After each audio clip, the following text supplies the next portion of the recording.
Jika saja karir Rafael Morrison berjalan dengan baik, bukan tidak mungkin kalau saat ini ia sedang merayakan pesta ulang tahunnya yang ke-27 dalam status sebagai pemain utama Manchester United. Rafael akan bahu-membahu di lini tengah bersama Paul Pogba.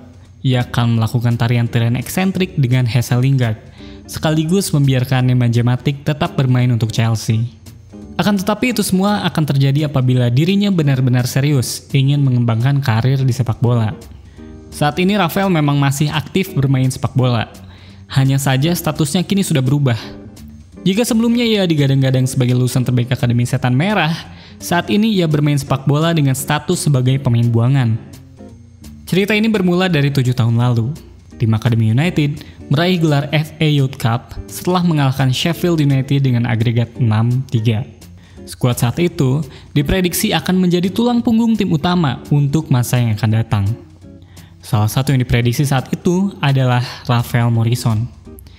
Dia adalah bintang United dalam final tersebut. Permainannya di lini tengah bahkan membuat nama Paul Pogba saat itu tidak diprediksi akan menjadi pemain besar. Jika Pogba hanya bisa mencetak gol melalui kaki kanan, Rafael bisa melakukannya dengan kedua kaki, yang sama baiknya. Ia juga dibekali visi bermain yang luar biasa, kecepatan, serta akurasi umpan yang bagus. Namun, semua kelebihannya tersebut tidak dimanfaatkan Rafael untuk menjadikan dirinya sebagai pemain hebat. Semuanya tertutupi karena perangainya yang lebih cocok, seperti seorang preman, alih-alih sebagai pesepak bola. Rafael Morrison sempat ketahuan mencuri barang-barang rekan setimnya di akademi. Ia pun sempat menjadi tertuduh saat Rio Ferdinand kehilangan jam tangannya. Ia bahkan pernah mengancam seorang saksi mata dengan pisau yang menyebutnya terlihat dalam sebuah kasus perampokan. Masalah-masalah ini yang akhirnya memupus harapan Rafael menjadi pemain Manchester United.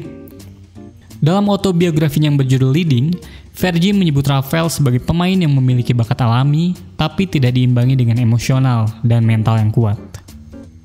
Rafael akhirnya dilepas ke West Ham United. Ia pun mendapatkan gaji yang cukup tinggi buat pemain seusianya, yaitu 20.000 pound per pekan. Akan tetapi ia jarang mendapatkan kesempatan bermain, sehingga Rafael pun dipinjamkan ke Birmingham City. Bersama rival Aston Villa tersebut, ia sebenarnya bermain baik dalam 30 pertandingan dan mencetak 3 gol.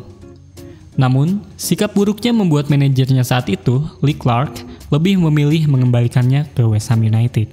Di musim keduanya bersama The Hammers, Rafael sebenarnya sanggup mencetak 3 gol dalam 16 pertandingan. Salah satunya bahkan dicetak dengan soloran saat berhadapan dengan Tottenham Hotspur. Sayangnya permainan Rafael tercoreng ketika dirinya sedang merokok dan mabuk-mabukan, sehingga membuat Sam Allardyce meminjamkannya ke Queen's Park Rangers.